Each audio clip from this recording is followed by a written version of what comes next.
أعوذ بالله من الشيطان الرجيم بسم الله الرحمن الرحيم وإلهكم إله واحد لا إله إلا هو الرحمن الرحيم. Ngicela uAllah angivikele kusathane ongathandwa. Egameni lika Allah onomusa onesihawu. Ngempela umdali wakho nomdali wami munye.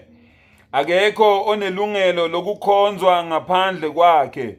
Uyena onomusa, uyena onesihawu.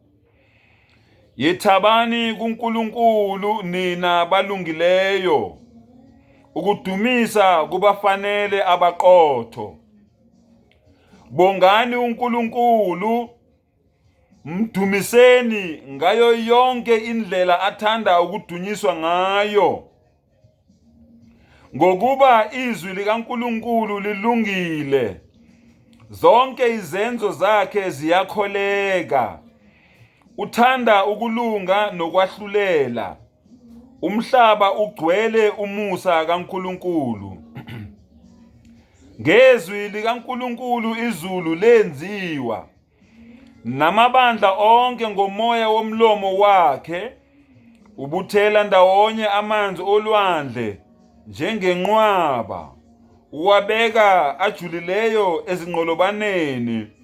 Umhlaba wonke mawubesabe uNkulunkulu, bonke abakhileyo ezweni mabathuthumele phambi kwakhe.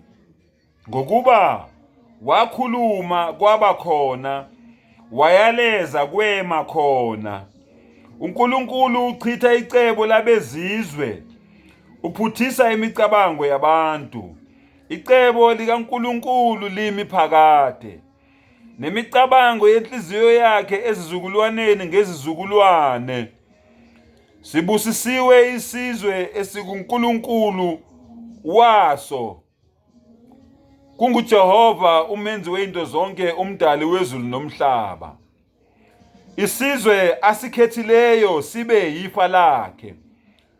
uNkulunkulu uyabheka esezulwini, uyababona bonke abantwana babantu.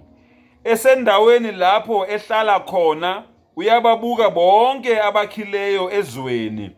Yena owadala izinhliziyo zabo bonke, oqaphela zonke izenzo zabo.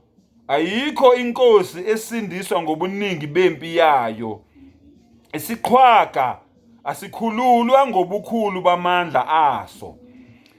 Ihashi liyize ekusindiseni, alihlangulisi ngobukhulu bamandla alo.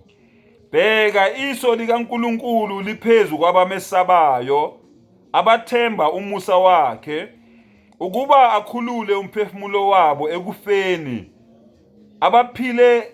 abaphilise endlaleni. Umphefumulo wethu ulindela uNkulunkulu, ungukusiza kwethu nesihlangu sethu. Ngalokho izinhliziyo zethu ziyathokoza ngaye, ngokuba sithemba igama lakhe elingcwele. Umusa wakho, Jehova, Nkulunkulu wethu, menzi wethu, mdali wezinto zonke, mdala wey'nsuku, mdali wezulu nomhlaba, nawube phezu kwakho, njengaloku sithemba wena. Sengathi uNkulunkulu angasipha amandla, asivule ingqondo, asibonise indlela eqondile yokuthi sazi ukuthi ukuhlakanipha kokuqala ukumesaba uNkulunkulu. Umkhonze yena yedwa, ungamxubi nezidalwa zakhe. Akekho noyedwa onelungelo lokukhonzwa ngaphandle kwakhe. Exodus 20 verse 3, Isaiah 44 verse 6. Akekho omunye uNkulunkulu owake waba khona ngaphambi kwami nozoba khona emva kwami. Wa akhiru dawana anilhamdulillahi rabbil alamin.